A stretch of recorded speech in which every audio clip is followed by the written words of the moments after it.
กราบสวัสดีท่านผู้ฟังที่เคารพรักทุกท่านนะครับวันนี้หมอชาลีขวัญเมืองก็ได้นำรายการ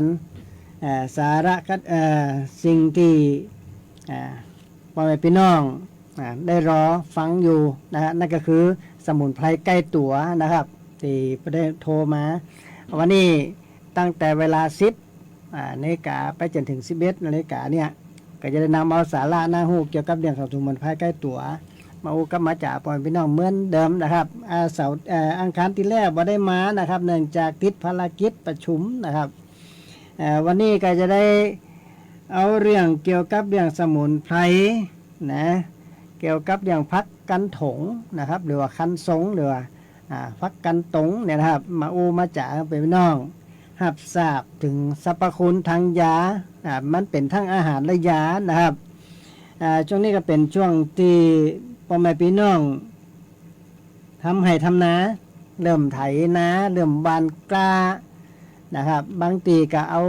ใส่ปุ๋ยข้าวโพดเอาหญ้าข้าวโพดอย่างก็ว่าไปนะครับเพราะว่าช่วงเป็นช่วงที่ฝนบึดตกบึดแรงนะครับแต่มันตกแต่ละข้างในกับน้ำไหล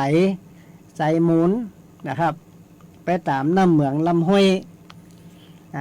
หลงกลางตรงกลางนาปัดเต้าพ่อแม่พี่น้องช่วงนี้กะเป็นที่หน้าที่ผ่านนะครับพอไปทางใดกะมนโซโห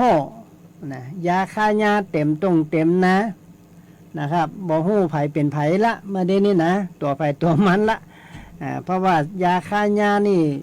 ใจแบบบ่ได้กึดกันว่ามันเป็นผลรับเป็นจะได้นะครับ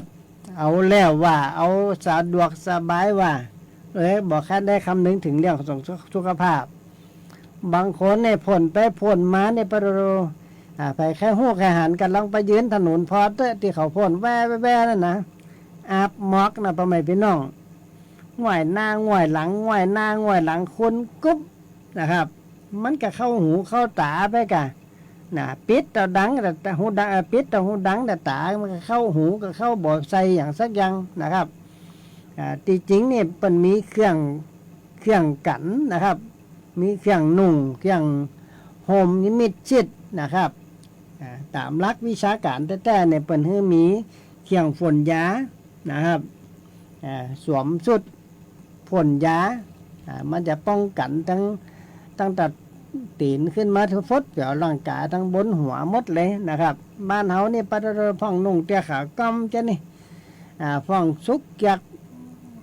ฟองน้ำจะนี่ฟ่องกับบกเกียกอกหมอยอมซุกเพราะมันซุกบ่ได้ตั้งแต่มันลมโป้ไอ้เนี่ยมันก็ลงบ่ได้มะนะไปฝนน้ากลางยากลางน้าทำให้นะขุมยานะอย่างปลาเหลียนะปลาไม่พี่น้องแล้วก็เตียวไปโรงพยาบาลมาแรงมากะละหน้ามืดเมาหัวใจสั่นนะครับบางฝ่องก็โดดะโคค่าบางฝ่องก็ขันเนี่ยแต่ว่าวันศิลนี่ก็วันติดวันเสาร์นี่ก็ปีน้องทั้งน้ำเล้าทั้งบ้านไทยเนี่ยขันเต็มเนี่ยเต็มตัวขันเขาแข่งข้อขาเก่าจะพอเถอะพอเลิกเพราะไปอย่างไปล่องเหมืองไหมนะครับจับจังว่าเปิ่นบ่ได้โทรมาก่อนน่ะเปิ่นไปถ่ายภัยไปโรงพยาบาลมากะหันรถอยู่ในสวนผมก็อยู่สวนนะครับเพียวเอาเนี่ยสมุนไพรในสวนปรับปรุงสวนสมุนไพรอยู่มาแวะนะว่าลังจีดมีก็มีเนี่ยได้ขันน่ะไปหาหมอได้ต่อคาราไม้ไหมนะเพราะฉะนั้นก็พ่อแม่พี่น้องก็จำเป็นนะครับแบ่งรังจีดให้ไปต้มเอาตึงใบตึงเขียมันได้ไปหอบใหญ่ๆละตึงกินตึงจะเพื่อตึงกินตึงแจ่ต้มแจ่พ่องกินพ่องนะครับอันนี้ก็แบ่งปันกันไปบ้านรังจีดเพราะฉะนั้นเนี่ยไผที่ไปโดนยาฆ่าหญ้ามาเนี่ยยิงเก่ายิงคันยิงมันยิงเก่าเนี่ยมันจะเป็นแผลนะครับมันเป็นแผลพื้นเก่าแล้วมันจะยกขึ้นมาบางคนอาบยาเนี่ยก้มลงน้ำยาฮะหลังครับนี่ไปพ่นยากลางดอยพะเลิดมากะเอาละหลังแดงจึงคืนพดมาเนี่ยได้ก็จำเป็นเอายาจีดไปต้องอาบนะครับ ถ้าไปใกล้ป่าใกล้ดอยก็หักเหลียงไม่เท่าฤาษีน่ะนะหลังเมืองนานไปว่าเก้าราคะหรือไม่เท่าฤาษีมันอยู่กลางให้มาเดี๋ยวนี้บอกใครแม้นนะก้ามันอยู่ให้เราอยู่ตัวสวนตัวให้นะครับคุดไปอย่างขมิ้นนี่นะเป็นหักตรงลงนะครับถ้าเก้าต่อดำมิดดำผ้านี่กับปะโรสองท่วมบนเนี่ยถ้าคุดลงไปนักเตะก็ได้น้อยเดียวนะเวลาไปคุดได้มาสักกินแขนนี่นะมันลึกเอามาต้มกินแก้ยาขายาเนี่ยพ่อแม่พี่น้องปัญญาหักเหลียงหรือว่าไม่เท่าฤาษีนะครับตั้งจากวัดน่านไปว่าเก้าราคะกินได้บำรุงกำลังได้อย่างดีนะครับอันนั้นต้นนั่นน่ะตัวคนตะกอนเนี่ยเป็นไปกินยาขายาไหมยากำมอกโซนไปหาหมอตั้งบ้านคนบ้านบนว่าเปิ่นเลยเอาไม่เท่าฤาษีให้ต้มกินนะแต่ก่อนบ้านห้วยกี้อย่างเนี้ยหูขาวไหมนะครับเปิ่นก็เอาหากเนี่ยมาต้มเมื่อกินบ่ตายนะครับรอดเพราะฉะนั้นกะสมุนไพรบ้านเฮามันมีอยู่นะครับสมุนไพรบ้านเฮามีอยู่นั่นก็คือว่านรังจืดเพราะพ่อแม่พี่น้องบ่ได้ดูแลตัวเก่านะครับเนี่ยจะได้กับหัวของปลูกลูกฝังบอดีบ่งามเอายาฆ่าหญ้าไปจ่ายใส่กับแต่บ่ได้สนใจตัวเองน่ะมันจะดีอย่างงามจะได้ในร่างกายเฮาตับเป็นจะได้ปอดเป็นจะได้ผิวหนังเป็นจะได้ในบ่สนใจนะแมลงมากัดฮดน้ำบ้างอย่างบางคนกับสบู่บ่ถูกกันนะกินข้าวบางพอกับย่างสูบบุหรี่กลางหนก็มีนะครับเพราะฉะนั้นเนี่ยสุขภาพเขาเป็นเรื่องสำคัญนะพ่อแม่พี่น้องถ้าสุขภาพบดีเนี่ยมีเงินเป็นการล้ำลดก็บ่มีความหมายถ้ามันกินมาได้กระงอบแล้วกินมาได้นะถ้ามันอ้าปากกระงอบแล้วอย่าไปส่งโรงพยาบาลเลยไปกึดนะพ่อแม่พี่น้องไปกึดมีรถ3-4 กันราคาเป็นล้านเป็นแสนนะไปนึกว่าลูกอย่าเอาใส่รถไปโรงพยาบาลนะถ้ากระงอบแล้วนะครับมันกลัวตายขำรถห้องเอารถฉุกเฉินไหมนะครับตายขำรถฉุกเฉินนั่นนะฮะมีรถใหม่มาได้มีรถกาแปลงมาได้บ่ได้ตายขำรถสักคำบ่ได้ไปโรงพยาบาลสักคำเนี่ยมีอย่างกระขายซื้อรถซื้อล้างให้ลูกให้เต้ากันสุดท้ายเป็นจะได้นะครับเวลากระงอบขึ้นมาแล้วไปห้องเอารถฉุกเฉินขึ้นมาตึงวันนะครับได้ยินเสียงตึงวันนะวัน2 รอบ 3 รอบไปทางไหนปะนะเพราะฉะนั้นเนี่ยกะฮักตัวเก่านักที่สุดนะครับฮักตัวเก่านักที่สุดปีนี้ก็ต้องทำใจนะครับเรื่องราคาพืชผลการเกษตรเรื่องอย่างก็ต้องทำใจละต้องแยกกินแยกอยู่นะครับแยกกินแยกอยู่ปลูกพักไม้ไส้เขือเอาสุขภาพไปก่อนนะครับปลูกเองไปพอเตอะไอ้ที่ว่าขายพักนะถ้าว่าปลูกเองนี่นะไปพอเตอะนะครับแค่กายไปพอที่เขาปลูกพักนะครับมันมาจีใจบกถากแล้วนะมาจีใจเขียมไปแซะหญ้าแล้วนะใจยาฆ่าหญ้าเนี่ยพาพ่นเข้าไปนะเป็นที่นี่ผ้าเนี่ยผมไปหาหลายที่หลายแห่งนะคนที่ปลูกพักขายนะกินยาฆ่าหญ้าทั้งนั้นนะพ่อแม่พี่น้องยาฆ่าหญ้าได้หมดแหนมยาฆ่าแมลงกี่อย่างเอาไปใส่กันนะเพราะจ้าน่ะมีกระถางกระมังถังแตกเป๊เกาน้ำคู่เกาเนี่ยพักบุ้งเนี่ยได้2 เป๊กับเดี๋ยวกินนะเอาปุ๋ยเอาอย่างเข้าใส่ปุ๋ยมักปุ๋ยคอกเข้าใส่แกบเข้าใส่ให้หญ้าให้ดินมันปุนะฟังไปใส่ขี้ไก่นักนะเดี๋ยวตายนะครับใส่มาลุ้นนะใส่แต่กำมั้ง5 วันใส่กำ5 วันใส่กำอย่าไปใส่กำเดียวมันจะเหี่ยวมันจะแห้งมันจะตายไปนะครับใส่แต่น้อยแต่บ่อยข้างนะถ้ามีน้ำมักกับน้ำมักเขาใส่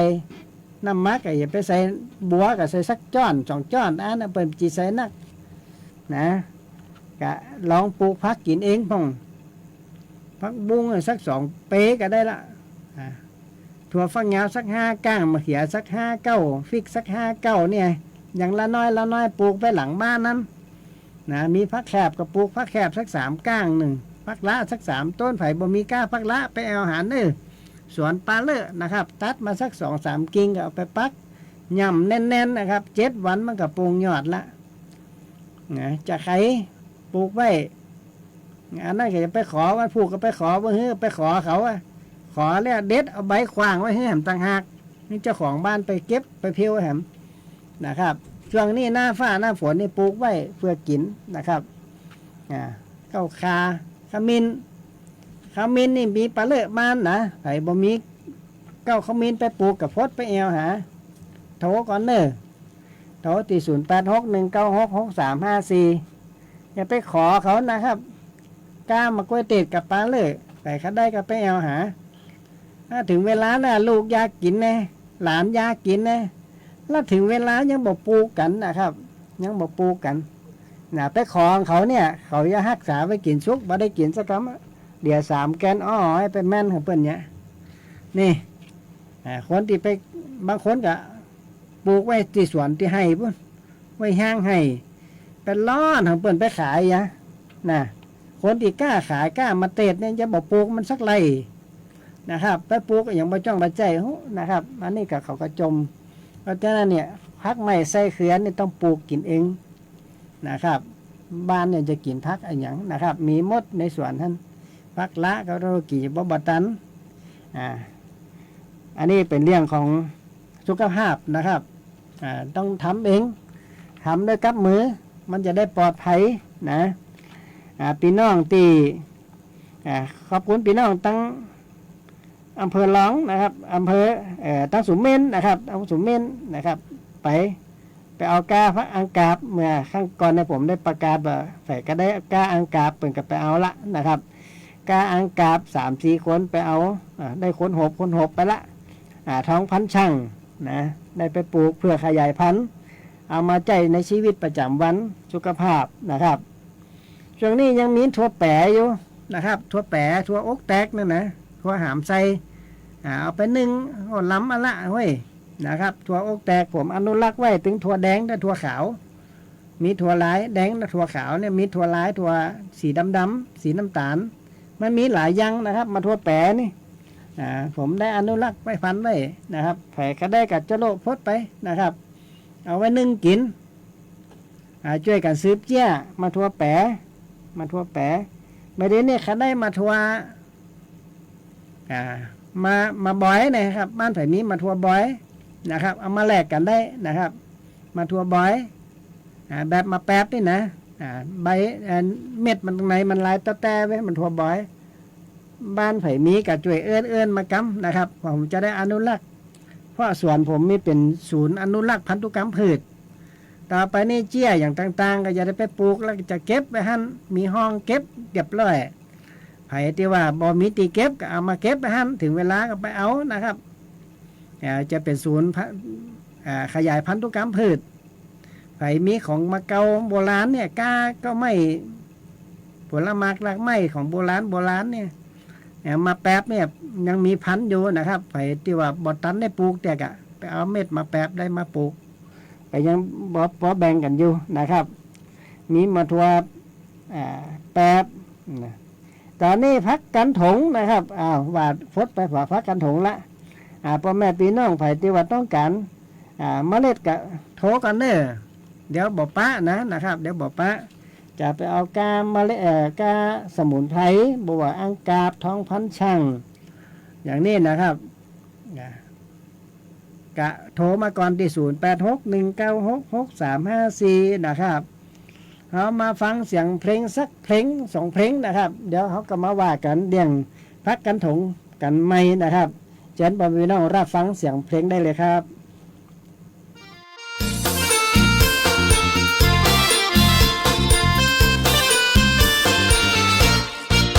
คนดี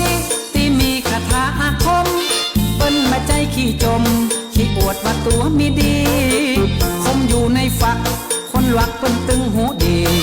เหมือนกับอ้ายทองดีมีของดีเก็บไว้ติดตัว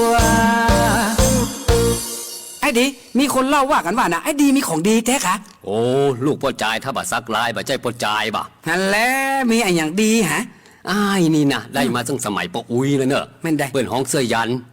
คามอยู่ยงคงกับพันฟันแตงบ่เข้านะแต่ว่ะแต่กะอาจจะเล่าให้ฟังนะ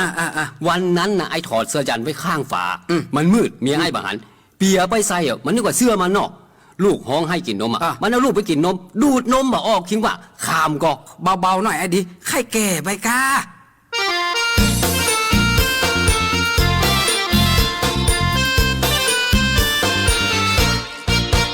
ลับหลังปากก็ว่าจะฆ่าแต่พอมาพบหน้าว่าจาก็มาเปลี่ยนไปเพราะมีเสน่ห์เมตตากระทามัดใจจักไปแอวตั้งใดสาวน้อยใหญ่ก็ให้ตัวก้นฮ่อเรื่องตั้งอยู่ยงคงกระพันในผมบ่ค่ายหุ่มแต่ใดนายผมหุ่มไปตั้งมหานิยมบุตร อันแหละถ้าจะมีของดีเนาะ มันก็ป้อตัวไอ้ายผมมีขุนแผนนะคนบอกขุนแผนเนี่ยคนฮักคนหมโดยเฉพาะสาวๆด้วยนะสิ่งอย่างอ่ะแต่มันบอกให้มีเงินนะวันนั้นผมไปปะอาจารย์แถบคนเปิ้นบอกว่าเสน่ห์แต่บักไข่มีเงินโอ้เปิ้นก็เลยเอานางกวักฮื้อนะคะผมเอาไปห้อยไว้หน้ารถกับขุนแผนนะโปดเต้าผมจอดรถไว้กำเดียวนะรถผมสั้นทุดอ่ะผมก็นึกว่าขโมยมางาดรถผมแหละเป็นว่าขุนแผนปั้มนางกวักอะ เปิงดีเตอะอายหันละอ่อนเต็มรถยับลูกคิงกะ กุมารทอง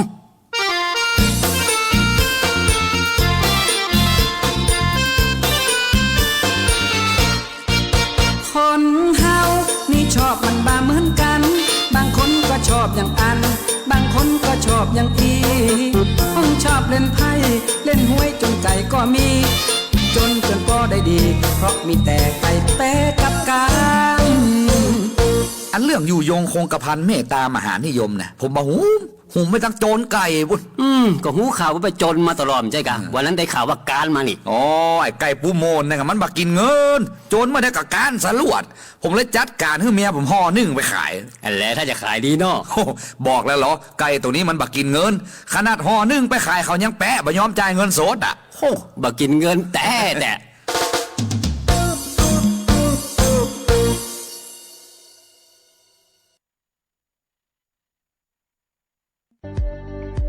โรคซึมเศร้าเกิดจากความผิดปกติของสมองในส่วนที่มีผลกระทบต่อความคิด อารมณ์ ความรู้สึก พฤติกรรม รวมถึงสุขภาพทางกาย แต่คนส่วนใหญ่มักจะนึกถึงแค่เพียงอาการ หรือสภาพจิตใจที่เปลี่ยนไป จึงคิดว่าโรคซึมเศร้าเกิดจากความผิดหวัง ได้รับการกระทบกระเทือนทางจิตใจ แต่ในความเป็นจริงแล้วโรคซึมเศร้าเป็นโรคที่เกิดจากความไม่สมดุลของสารสื่อประสาทจำเป็นที่จะต้องได้รับการรักษาจากจิตแพทย์และต้องบำบัดอย่างถูกวิธี หรืออาจจะต้องใช้ยาในการรักษาร่วมด้วยลองสังเกตตนเองและคนรอบข้างสักนิดว่าเขาข่ายเป็นโรคซึมเศร้าหรือไม่ ด้วยความปรารถนาดีจากสำนักงานประชาสัมพันธ์ที่ 3 กรมประชาสัมพันธ์ ก่อนจะฟังสปอตนี้เราอยากให้คุณทำใจดีๆ เชื่อไหมว่ามีประกันภัยที่คุ้มครองการเสียชีวิตสูญเสียอวัยวะหรือทุพพลภาพในราคาแค่หลักร้อย แล้วไงอะ นอกจากนี้ยังคุ้มครองดูแลค่าใช้จ่ายในการจัดงานศพในกรณีที่เสียชีวิตจากการเจ็บป่วยด้วย ให้จริงดิ ทั้งหมดนี้อัตราเบี้ยประกันภัยแค่200 200 ต่อเดือนเหรอถูกดี ต่อ นะ ปี ต่อไป อ้าวช็อกไปกันละประกันภัย200ราคาถูกซื้อที่ไหนคุ้มครองเท่ากันรับเกิน100ให้ประกันภัย200กับคนที่คุณรักโดยสำนักงานคปภ.สายด่วนประกันภัย1186ตาขวางเดินโซเซห่างตก ลิ้นห้อย น้ำลายย่อย แม่นเลยเจ้าสัตว์เลี้ยงของท่านกำลังเป็นโรคพิษสุนัขบ้าเพื่อบ่ให้มีการสูญเสียชีวิตจากโรคพิษสุนัขบ้าเฮาผู้คนต้องเป็นส่วนหนึ่งในการเฝ้าระวัง ป้องกัน ควบคุม และบูรณาการร่วมกันกำจัดโรคพิษสุนัขบ้าให้หมดไปจากประเทศไทยและบ่ได้ลืมว่าสัตว์เลี้ยงลูกด้วยนมกูชนิดเป็นโรคพิษสุนัขบ้าเฮาต้องเฝ้าระวังสัตว์ปลอดโรคขนปลอดภัยจากโรคพิษสุนัขบ้า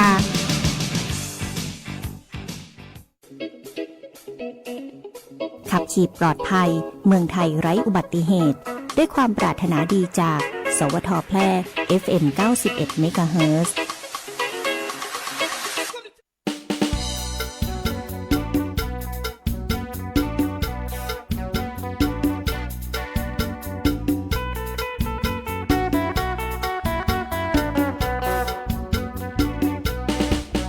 จะไปปากอย่าหาปันตายไปนึ่งเขาเหี่ยไปจะไปปากนักตื่นมาเจ้าโลเต้ากำปอนยังมาสะอ้อนอย่าหาพี่มักกันเฮาจะเลิกมันก็เกิดอย่างว่ากันเฮาจะเลิกมันก็เกิดอย่างว่า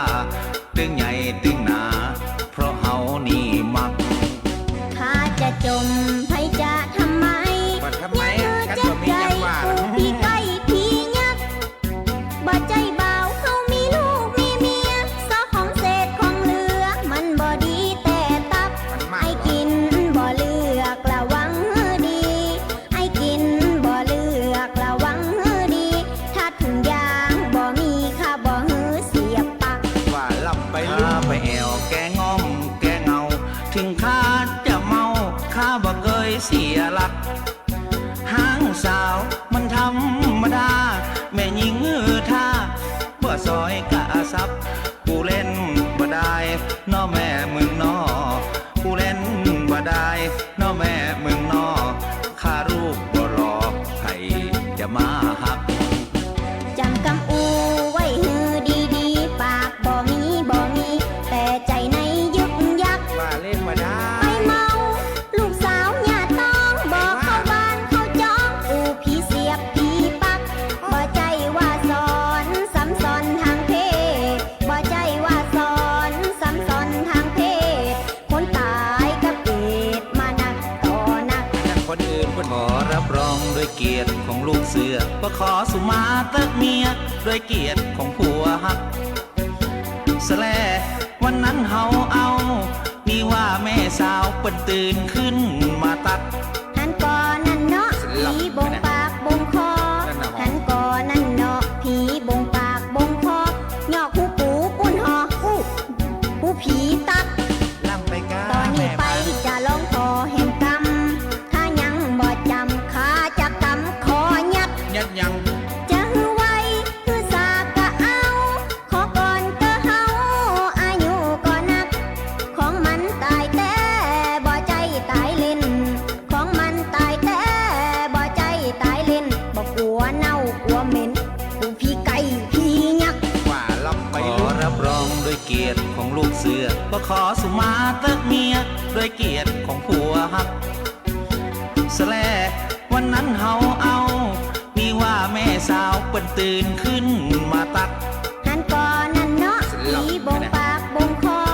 หันก่อนนั่นเนาะผีบงปากบงคอยอกหูปูปุ้นหอหูผีตัด ลำไปกา ตอนนี้ไป แม่ จะลองขอแห่งกรรมถ้ายังบ่จำข้าจะกำขอยัด จะหือไว้คือสากกะเอา ขอก่อนเตอเฮา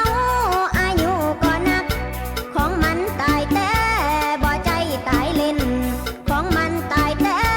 บ่ใจตายเล่นบ่กลัวเน่ากลัวเหม็นผู้พี่ไก่พี่ยักษ์ ว่าลำไปลูก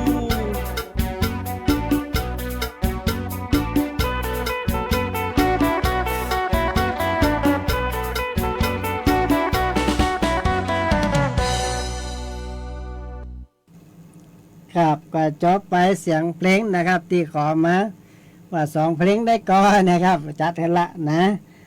พี่น้องที่ขอฟังเพลง2เพลงนะครับเรามาอู้กันเรื่องของสุขภาพกันต่อนะครับด้วยการเอาสมุนไพรเข้ามาใช้ในชีวิตประจำวันนะครับตะกี้ที่ว่าจื้อไว้แล้วก็คือพักกันถงนะบ้านเฮาเรียกว่าพักกันถงบางทีเป็นว่าพักกันตงพักกันแดงพักหวานบ้านพักขันสงนะหรือว่าพักกันสูงพักแกนสง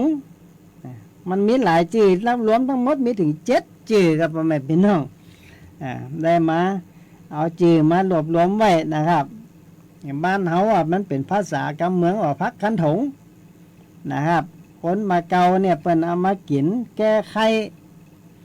นะครับพักกันถงเอามาใส่แกงแคอย่างนี้นะเอามาใส่แกงแคก็เอามานึ่งก็เอามาแกงพักรวมมิตรก็เนี่ยครับเอามาหัวปนปู่ย่าตายายเปิ้นว่าเอาพักเก็บไปเก็บพักกันถงมาหน่อยแล้วมาใส่แกงแคนี่นะก็ไปเก็บพักกันถงมานะอันนั้นก็เป็นว่าเป็นพักราชา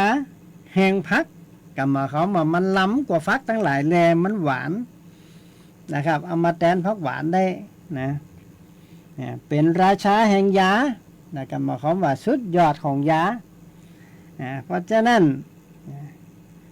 ปนว่าเอาใบเอาหาก เอาใบเอาหากเอาต้นมาต้มไผ่ที่ว่าเป็นบวมเป็นตังเนี่ยนะครับ เนื่องจากไตพร่องไปกินยาความดันกินยาเบาหวานกินยาไมเกรนมานักเนี่ยก็ลองเอาพักกันถงมาต้มถึงกินถึงอาบก็ดูนะครับเป็นว่าแก้บวมมากินแต่น้ำนะเป็นว่าจะกินแก้วเดียวเนี่ยมันก็บอกมีความหมายพ่อแม่พี่น้องหมอกไปสะกิดมันน้อยเดียวอันน่ะเวลาจะกินยากินสมุนไพรอย่างต่างๆเนี่ยเปิ้นให้กินต่างน้ำคนมาเกาว่ากินต่างน้ำคำว่าต่างน้ำมันก็คือหมายความว่ากินให้อิ่มวันคำมันก็เอาไปน่ะยาน้ำธรรมดาเอาไปล่องคอไปบ้วนปากบอกให้มันทำแม่งนั่นนะคำว่ากินต่างน้ำก็เพื่อให้กินมันอิ่มเลยเนี่ยนะแต่เวลาเนี่ยการรักษามันจะได้ผลถ้าอย่ามากินพักกันถงรักษาโรคไข้เนี่ยเป็นว่าแก้ไข้ปิดเนี่ยบอกว่าปิดอีฮัดอีซุกอีใสอีดำอีแดงปิดฝีการปิดภายในถ้าเป็นโรคมะเร็งเป็นว่าฝีการนะพ่อแม่พี่น้องคนมาเกาว่าฝีการนะโรคถ้าว่าเป็นที่ปอดมะเร็งลงปอดก็ว่าการขึ้นปอดหรือว่าไข้ปิดนั่นเองนะครับคำว่าไข้ปิดเนี่ยมันอย่าซุกออกมานะครับแดงจึงครึ่งหัวเลี่ยมก็มีหัวแหลมหัวแบนก็มีนะครับไอ้ที่ว่าใส่โอโตอะตงนะครับว่ามะเร็งปังถ้ามันเป็นตุ่มน้อยๆมะเร็งไข่ป๋าหรือมะเร็งไฟห้อนที่ห้อนนะคือมันปิดนักแต่มันตัวเดียวกันนะครับมันที่ว่าห้อนนะคือมันปิดนักปวดแสบปวดห้อนถ้ามันคันเนี่ยคือนั่นน่ะมันอย่าไปเหลียวไปตัวน้ำเหลืองเป็นพิษละคันแล้วนะที่มันคันน่ะน้ำเหลืองเป็นพิษนะครับมันลามเหลวไปแปดตะใดก็อย่าเป็นด้านนะเป็นว่าห้ามเก๋าถ้าเป็นมะเร็งเนี่ยห้ามเก๋าถ้าเป็นมะเร็งปังแหละใส่องตรงลามไปเป็นหน่วยเหมือนกับวินัยไกรบุตรเป็นนั่นนะครับลามเพื่อล้วนถ้ามันเป็นเพื่อเป็นล้วนเนี่ยต้องนอนแปะกล้วยเนี่ยพ่อแม่พี่น้องผมไปเจออยู่2-3 เคสนอนแปะกล้วยถ้าบ่นอนแปะกล้วยกับมันหนุ่งผ้าบ่ได้ดูแกจุนนะครับมันตีไหนติดผ้ากับมันถึงหลอกออกไปหมดนะครับแดงจะคือจะคึงเน่าเหม็นใจพัดลม2 ตัวเป็นจ่วยนะครับบางคนก็รักษามันบ่ถึง5 วันกับถ้าใจสมุนไพรบ่ถึง5 วันนะครับ3 วันก็เป่าก็แห้งถึงเป่าก็ถึงกินยาต้มแต่ว่าพักกันถงเนี่ยมันแก้ไขปิดกันมาเขาว่าบอกเฮ้ยมันเป็นเกลียนปิดฝีภายในมันอันแปลว่าเกลียนปิดฝีภายในดับพิษห้อนถอนพิษไข้กะใจพักกันถงนะคนมาเกานะต่ำข้าวโมะเอาหน้ามันมาถูมาตาถ้ามันปวดแสบปวดห้อนคันที่ไหนเอาไปโมะตอนนั้นมันก็อย่าหายคันไปอันบวกคันสง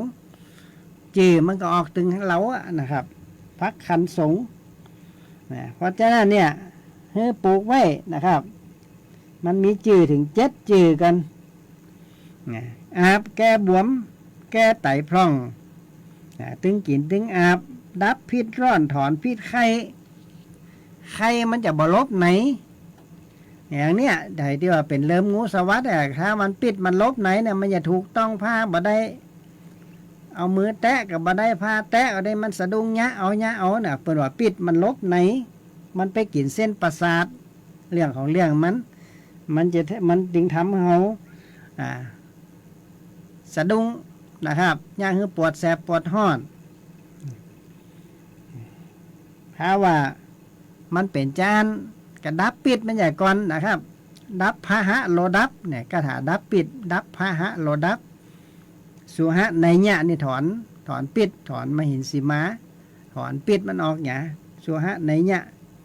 นะถ้าดับปิดกับดับพาหะโลดับปิดมันเนี่ยนะครับ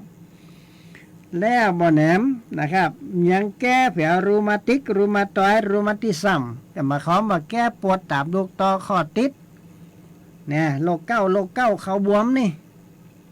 เนี่ยไผ่บ่ปลูกไว้นะถ้าปลูกไว้ก็จะเอาไปขุดเอาหากมาต้มกินเลยนะครับ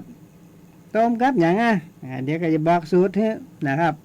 มันมีหลายอย่างที่เอามาต้มด้วยกันได้สามารถเป็นยาได้ถ้าตัวเดียวนี่เขาเรียกว่าสมุนไพรเนี่ยพ่อแม่พี่น้องบ่ได้ว่ายานะสมุนไพรถ้าสองอย่างขึ้นไปเรียกว่ายาสมุนไพรนะครับสองอย่างขึ้นไปเรียกว่ายาสมุนไพรถ้าอย่างเดียวนี่ถือว่าเป็นสมุนไพรใกล้ตัวเอามาใจได้เขาชักกระเยอะคนเดียวก็5 คนเอาตั้งไหนไอ้ปล่อยแม่เอ้ยไปอยู่ตั้งไหนถ้า5 คนมันก็แห้งน้อยหนึ่งคนมาเกาเป็นเนี่ยเป็นซักประยิกมาเขามาเก็บอันนั้นเขาใส่เก็บอันนั้นเขาใส่ยังแกงพักโลมิดนี่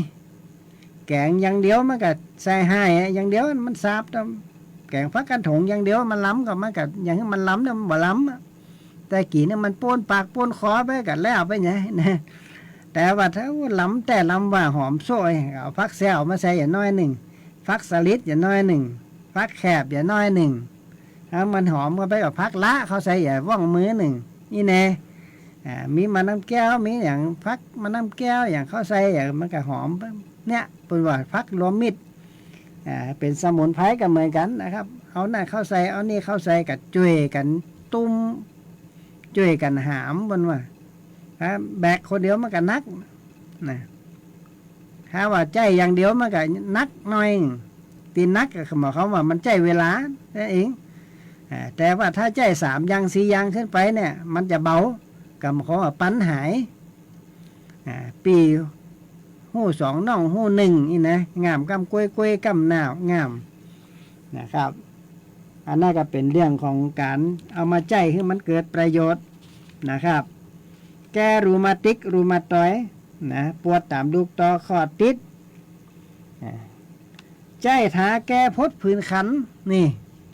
ใจทาแก้พดผื่นขันใจจะไหนก็เอามาตาอย่างวัตะกี้น่ะต่ำอย่าน้อยหนึ่งถ้ามันขันแกเนี่ยใส่กระเทียมอย่าน้อยนะพ่อแม่พี่น้องถ้ามันมีแผลก็เพิ่มขมิ้นเข้าไปนะครับถ้ามันบวมก็เพิ่มปูเลยเข้าไปจี้อย่ามาเนี่ยเป็นประคบก็ได้นะครับแก้บวมเนี่ยยาจูได้นะครับนี่นะอันนี้พักกันถงคนตะกอนในเพิ่นเอายาสะเอามาจูแก้ไข้หน้าอ่อนนี่พักกันถงแก้ใบพักอย่างต่างๆดีกว่านะยาประคบนะเอามาทำประคบทำยาจูหน้าอ่อนมันจะบอกไข้ขึ้นนะครับพดแผลใบเดียพุ่นน่ะมาเดียเกี้ยงพุ่นน่ะนะครับมาเดียชุมพรพุ่นน่ะถ้าว่าแก้ไขนะใจควบคู่ครับถ้าจะเฮือดีนะครับที่ว่าตะกี้นะแก้บวมแก้ปวดตามข้อต่อกระดูก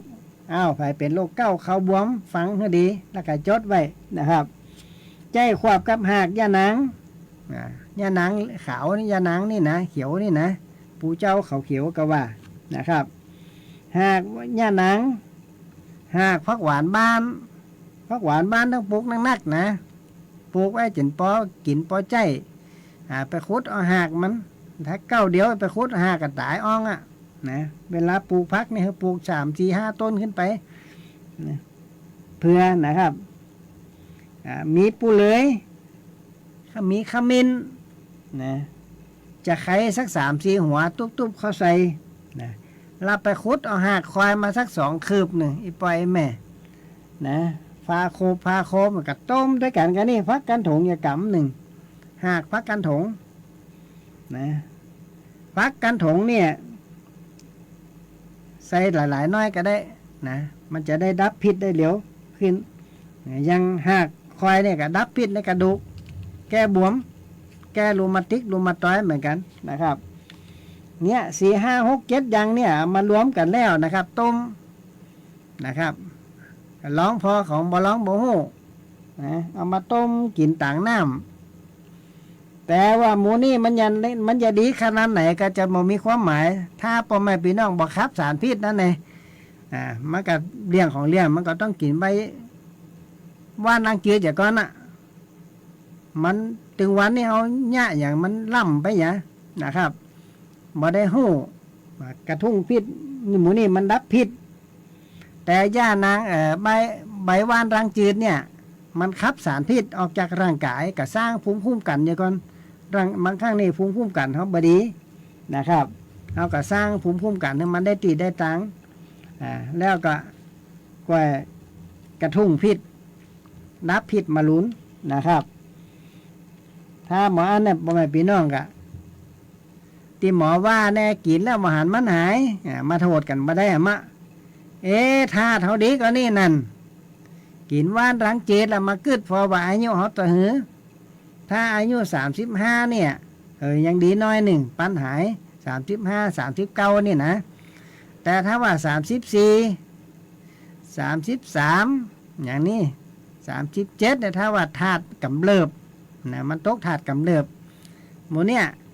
กะไข่หันก็พอน้ำผู้หัวอันเด้อถ้ามันหัวหูแล้วเป็นจะได้เอาน้ำก็ใส่มันก็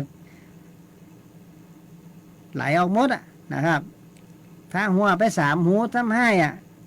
44 52นี่นะ36 44 52 60 68 76 84มื้อเนี่ยนี่เขาเรียกว่าธาตุพิการธาตุแตกกับปั๊บธาตุเจ้าเรือนเนี่ยนะครับก็ว่าอยู่หลายหนหลายครั้งนะครับเพื่ออย่างที่พ่อแม่พี่น้องก็ตั้งแต่ก็ลืมคิงไปเนี่ยหูยาที่ไหนก็ไปฉีดไปกินหมดแล้วก็บ่หายไอ้ที่หมอว่านี่ก็เก้าอันนั้นดีเก้าอันนี้เนี่ยมากินแล้วบ่หันมันหายก็เพราะเขามันลัดขั้นตอนนั่นเองนะครับย้อนเขาลัดขั้นตอนการรักษาโรคภัยไข้เจ็บเนี่ยต้องไปตามกระบวนการนะครับถ้าเขาบ่ลัดขั้นตอนมันก็จะได้ผลดีนะครับอันนี้ก็เป็นเรื่องของเอามาต้มนะพ่อแม่น้องเอาเม็ดมานะโหดเอาเม็ดมาเอามาหุงเป็นน้ำมันนะเอามาอัดนะเอามาทอดก็ได้หรือบางคนก็เอาไปอัดเป็นน้ำมันนะครับน้ำมันแก่ๆขึ้นมาเนี่ยเขาเอามาอัดเป็นน้ำมันกินแก้ไขมันจะเป็นมันบ่ต้องมันยุ่งมันยากมันแต่ว่าอัดน้ำมันก็ได้นะครับเอามากับควายกะกินที่เป็นเม็ดมันนั่นแหละเม็ดขนมเป็นเม็ดยังกินจ้านมันทั่วดินยังเป็นเม็ดก็ยังกินจ้านนะครับอันนี้ก็มันง่ายนะครับอบอยู่น้อยนะเอามาบดก็ได้เป็นผงตาแห้งๆเอามาบดเป็นผงเป็นจุนตึงใบตึงหน่วยมันเอากิ่งเอาก้านมาเอาอย่างมันแข็งนะครับพักกันถงนี่มันแข็งนะแข็งเป๊กครับถ้าแห้งมาเนี่ยผ้ามาให้บดีฟันมันจะไข่ปุ๊ดพ่อแม่พี่น้องก็โหดเอาตึงใบตึงหน่วยมันนะเอามาตากแห้งๆนะมีเขียงปันพริกก็บ่มีเขียงปันพริกกับโคกหินหยอกปกเอาแหลวกับล่อนเนี่ยนะครับตักกินเป็นจ้อนก็ได้ถ้าใครขึ้นมันดีเห็นน้อยอย่างผมว่านั่นน่ะเอา2ไปสัก3ยังก็ได้4ยังก็ได้นะใบเสลียมมีไหนเสลียมขมนะไปผักหวานมีไหนก็เอามาผักหวานบ้านมีไหนก็เอามารวมกันแล้วมันจะเป็นยาแก้ไข้ชั้นยอดเลยพ่อแม่พี่น้องเนี่ยไข้วัดเนี่ยโควิดกับระบาดกับขนาดนักถ้าเขาบอกแปลงยาไว้มันเนี่ยไปยังมาช่วยเขาครับไปหาหมอไปถึงวันนี่ไปหาหมอกินยาอย่าเพราะไตพังกันหมดเนี่ยเพราะฉะนั้นเขาก็ต้องปึ้งตัวเก่าพ่องมันมีอยู่ในนักมันเป็นเบาก็มันหายไปเนี่ยเปลี่ยนมาให้บดีนี่ไอเจ็บคอเนี่ยมันของง่ายกล้วยๆนะพ่อแม่พี่น้องผมบ่เดือดร้อนเนี่ยสักอย่างเป็นไข้เป็นเมียเป็นวัดนี่นะไปกลางตรงไปสวนท่านกัดพักยาต้มตอกมีไหนกัดลกมาอย่าเก้ากับต้มเนี่ยนะครับมันบ่ล้ำกันน้ำผึ้งเขาใส่เกี๊ยเขาใส่น้ำตาลเขาใส่อย่างก็เขาใส่ไปกินมันล้ำไปนะครับเจ็บคอคืนเดียวก็หายพ่อแม่พี่น้องไอเจ็บคอนี่นะงานน้ำมึกเขาใส่สักกำเนี่ยแก้ไข้วัดไปเนี่ยเหมือนวัดลงปอดเรื่องของเรื่องมันนะครับเพราะยาน้ำมึกเนี่ยมันแก้ปอดอักเสบปอดพิการไอเป็นเลือดผ้าไฟกว่าเป็นวันนโรคโคตรเอาหากาสล้องมาใจมันอยู่หันหมดละนะครับบ่จำเป็นต้องไปเดือดร้อนเรื่องหมอเรื่องโรงพยาบาลอย่างคลินิกถ้ามันอุบัติเหตุก่อนไอ้อย่างฉุกเฉินนั่นก่อนถึงจะไปได้นะครับเอ็กซเรย์ก็นะช่วยหายใจก็อันนั้นก็ต้องไป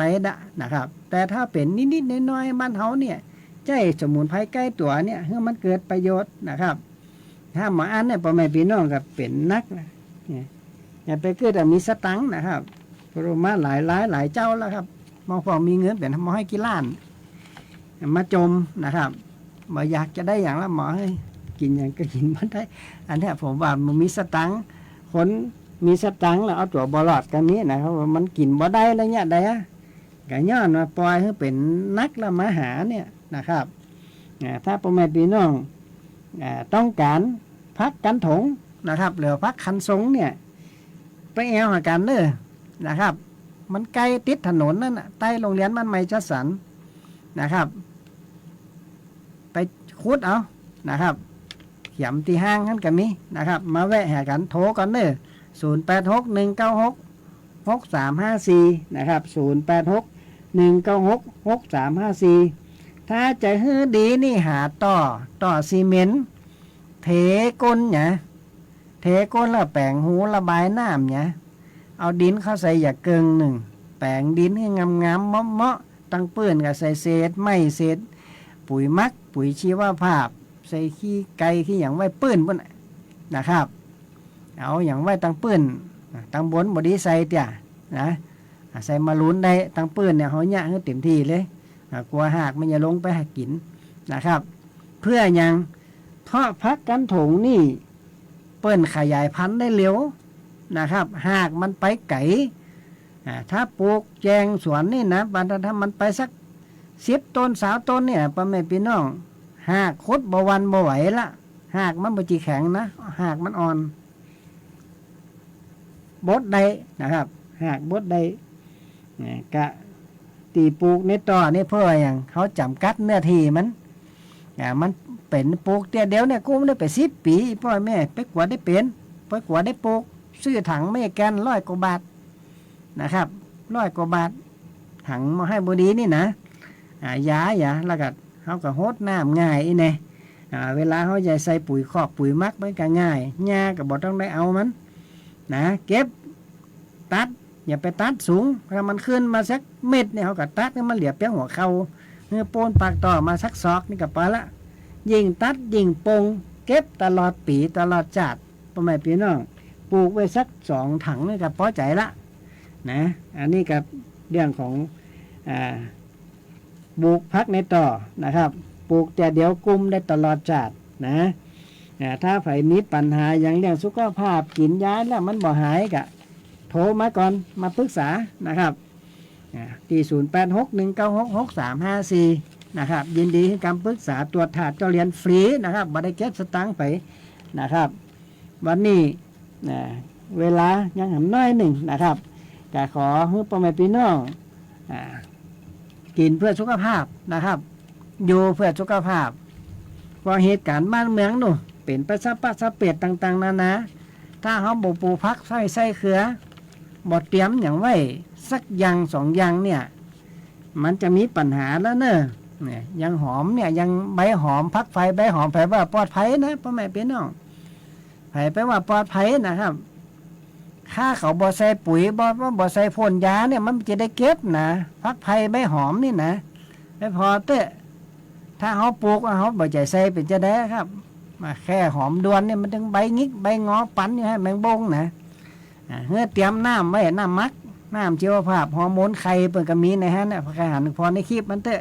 เนี่ยฮอร์โมนอะไรอย่างแต่ตีละบ่ได้บ้านเขามีอยู่ตลอดเนี่ยเขาบ่จะเป็นต้องซื้อนะครับนั่นก็ขี้เต่าไฟขี้เต่าไฟหรือว่าฝุ่นนี่นะขี้เต่าเนี่ยเอามาใส่ถังใส่น้ำคู่หันนะครับเอาใส่หึงใส่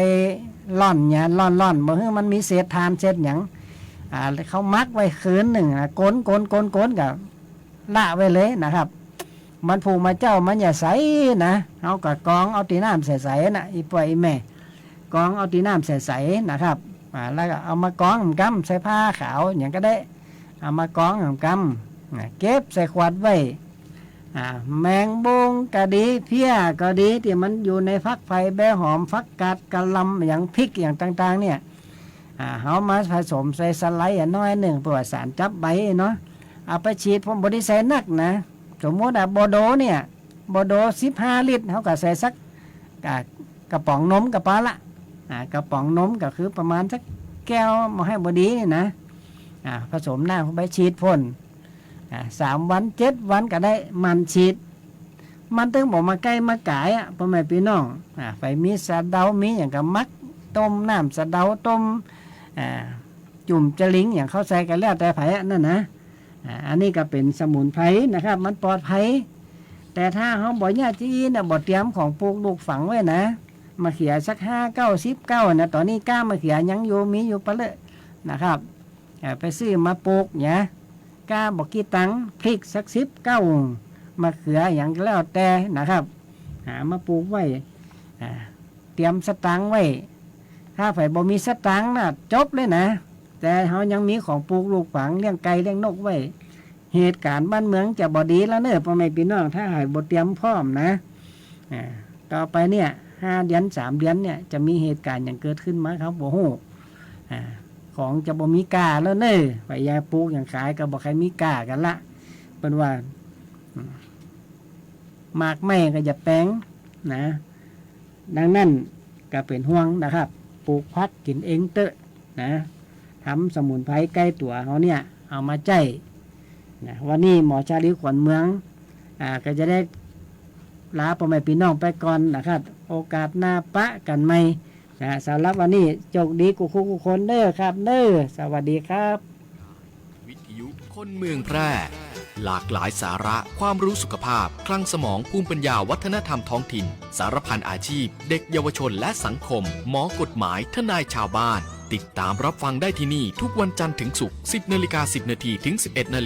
ทางสถานีวิทยุกระจายเสียงแห่งประเทศไทยจังหวัดแพร่ FM 91 เมกะเฮิรตซ์ วิทยุคนเมืองแพร่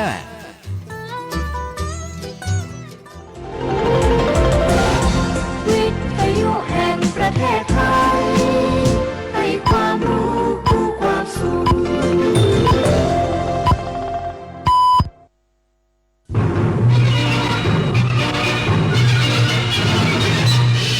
สถานีวิทยุกระจายเสียงแห่งประเทศไทยและเครือข่ายทั่วประเทศเสนอข่าวต้นชั่วโมงรู้เร็วรู้จริงเกาะติดทุกสถานการณ์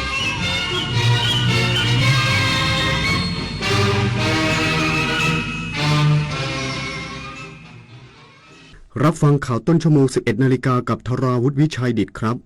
คณะทูตไทยในอิสราเอลเยี่ยมให้กำลังใจแรงงานไทยในนิคมเกษตรติดชายแดนประเทศจอร์แดนพร้อมย้ำทุกฝ่ายให้ความสำคัญกับการดูแลแรงงานไทยทุกคนอีกสักครู่กลับมาติดตามรายละเอียดครับชาติศาสนาพระมหากษัตริย์คือรากฐานของความเป็นไทยร่วมกันสืบสานปกป้องและภาคภูมิใจในสถาบันหลักของชาติ